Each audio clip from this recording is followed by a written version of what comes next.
ہے سورہ نور کو، سورہ نور جس میں اللہ تبارک و تعالیٰ نے احکام نازل فرمایا ہے۔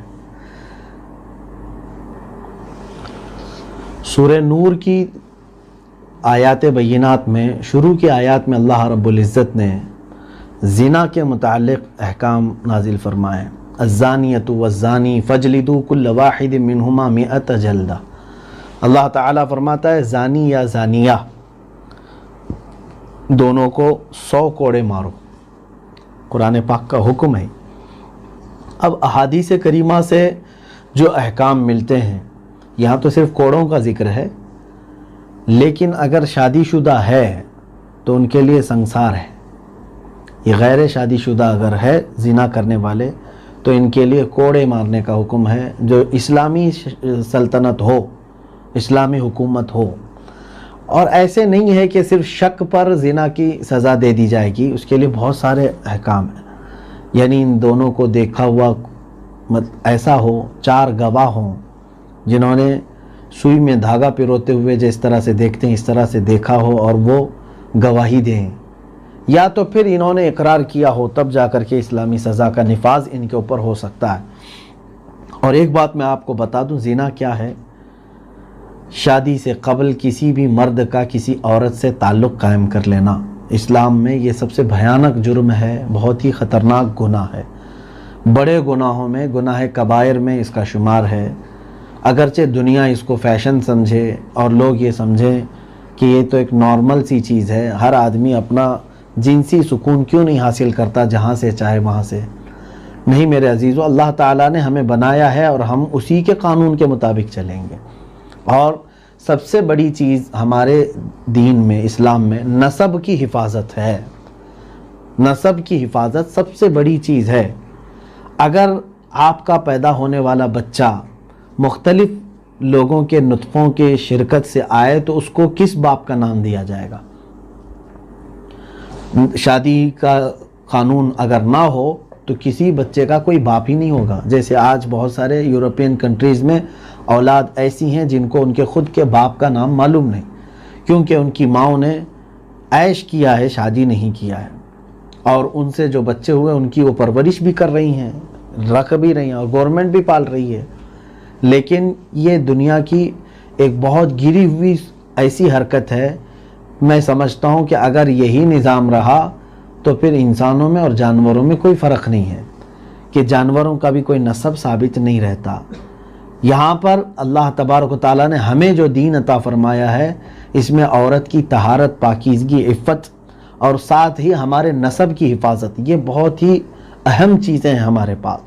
اور پھر اس کے علاوہ دنیا آج نئی تحقیقات سے یہ بھی بتا رہی ہے کہ عورت کو اللہ تعالیٰ نے جس طرح سے بنایا ہے، اس عورت کے ساتھ اگر ایک مرد تعلق قائم رکھا ہے تو یہ نیچرل ہے، اس کے لیے نیچرل ہے، قدرتی طور پر ہے۔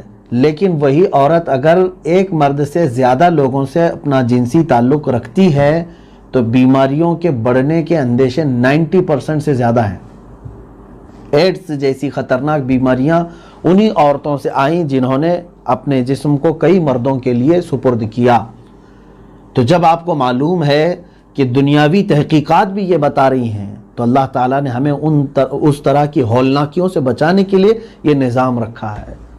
لوگ آج اس کو ہلکے میں لے رہے ہیں کہ نکاح کرنے کے بعد بھی وہی ہم کو کام کرنا ہے، تو نکاح سے پہلے وہ کام کیوں نہیں ہو سکتا؟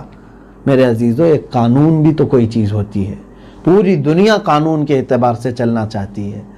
آپ ظاہر سی بات ہے کسی دکان میں جا رہے ہیں خرید و فروخت کے لیے، ایسا تو نہیں ہوتا نا کہ آپ کپڑا لینے کے لیے گئے اور اٹھا کر کے لائے اور کپڑا کاٹ کے پہن بھی لیا اور دوسرے کو دے بھی دیا اور پیسے کی اس کے بات ہی نہیں ہوئی۔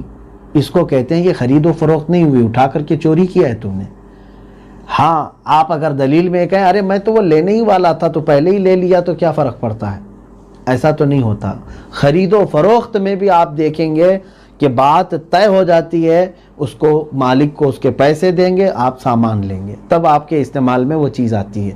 نکاح بھی اسی طرح کا ایک ایگریمنٹ ہے، ایک کانٹریکٹ ہے کہ آپ دونوں کو قانونی اعتبار سے شوہر اور بیوی کا اختیار دیا گیا اور پورے معاشرے میں کہا گیا کہ اب اس عورت کے ساتھ کوئی دوسرا تعلق نہ رکھے کیونکہ یہ فلاں مرد کی اب ہو چکی ہے۔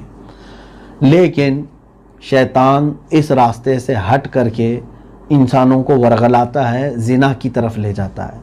اور اللہ تعالیٰ نے قرآن میں فرمایا فَإِنَّهُ يَأْمُرُ بِالْفَحْشَاءِ وَالْمُنْكَرِ، یہ شیطان ہمیشہ تمہیں حکم دیتا ہے بے حیائی کی اور ناپسندیدہ چیز کی، زنا کی طرف کثرت سے وہ لے جاتا ہے۔ اور جب بندہ زنا کرتا ہے تو وہ تالیاں بجاتا ہے، لیکن حدیث پاک میں ہے جس وقت کوئی زنا کر رہا ہوتا ہے اس وقت اس سے ایمان اٹھا لیا جاتا ہے۔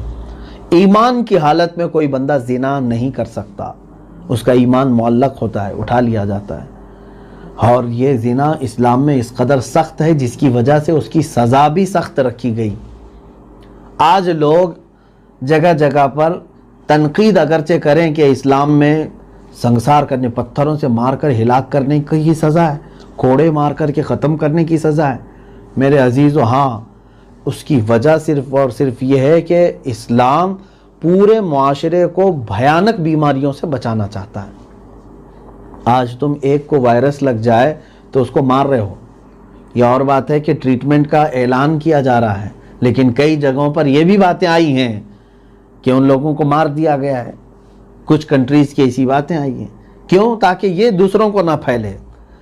زنا کا وائرس بھی ایسا ہے کہ وہ معاشرے میں رہتے رہتے کئی لوگوں کو اپنے چنگل میں لے لیتا ہے۔ اور حیرت کی بات یہاں پر یہ ہے کہ قانونی اعتبار سے ہم جس ملک میں رہ رہے ہیں یہاں پر بھی اپرادھ ہے۔ ایک مرد کسی عورت کے ساتھ چھیڑ خانی کرے، جرم ہے کہ نہیں؟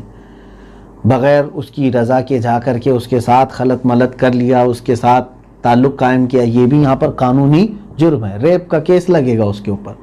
لیکن ساتھ میں اگر آپ دوسرا رخ دیکھیں تصویر کا، یہی گورنمنٹ ہے اور یہی قانون ہے، کسی عورت کو یہ چاہے تو لائسنس دے سکتی ہے کہ تو اپنا جسم جتنے چاہے ان کو دے سکتی ہے، یا تو پھر رضامندی ہے دونوں کی تو قانون کہتا ہے کہ کوئی مسئلہ نہیں ہے انہوں نے۔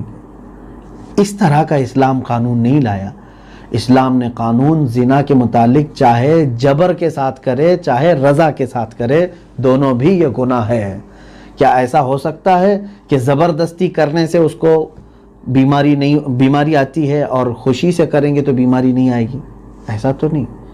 ایک عورت کے ساتھ اگر کئی مردوں نے خوشی کے ساتھ کیا تو بھی بیماری آنے کے اندیشے ہیں، اور زنا بالجبر کیا ہے تب بھی اس کے ہلاک ہونے کے اندیشے ہیں۔ اور اسلام تمہاری جان اور تمہارے جسم کی حفاظت چاہتا ہے، جس کی وجہ سے اس پر پابندی لگائی گئی ہے زنا پر۔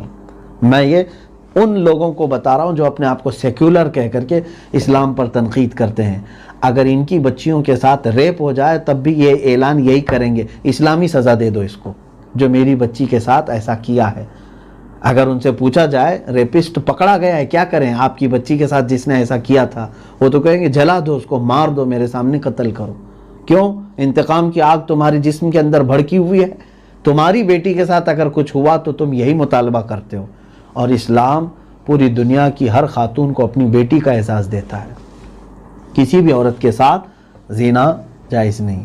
مسلمان کا کسی غیر مسلم کے ساتھ بھی یا کسی غیر مسلم کا مسلمان کے ساتھ بھی زنا کے لیے کوئی بھی راستہ نہیں ہے اسلام میں۔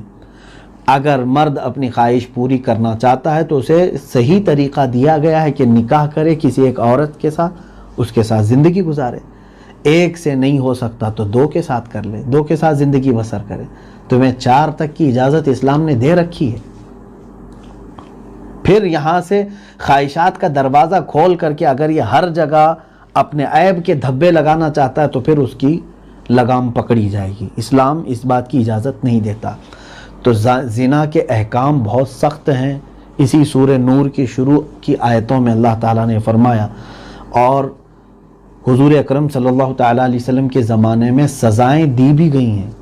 زنا جن سے سرزد ہو گیا ان کو سزائیں دی گئی ہیں، سنگسار بھی کیا گیا ہے، کوڑے بھی لگائے گئے ہیں۔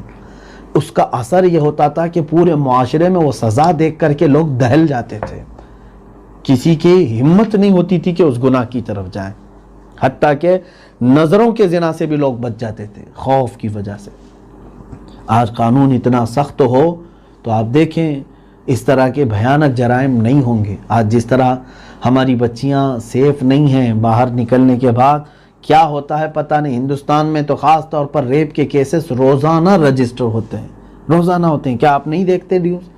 8 سال کی بچیوں کے ساتھ، 10 سال کی، 15 سال کی بچیاں، نابالغ بچیوں کے ساتھ بھی یہ ریپ کے کیسز۔ اس کی وجہ یہ ہے کہ یہاں پر جن لوگوں کو پکڑا گیا ریپ کر کے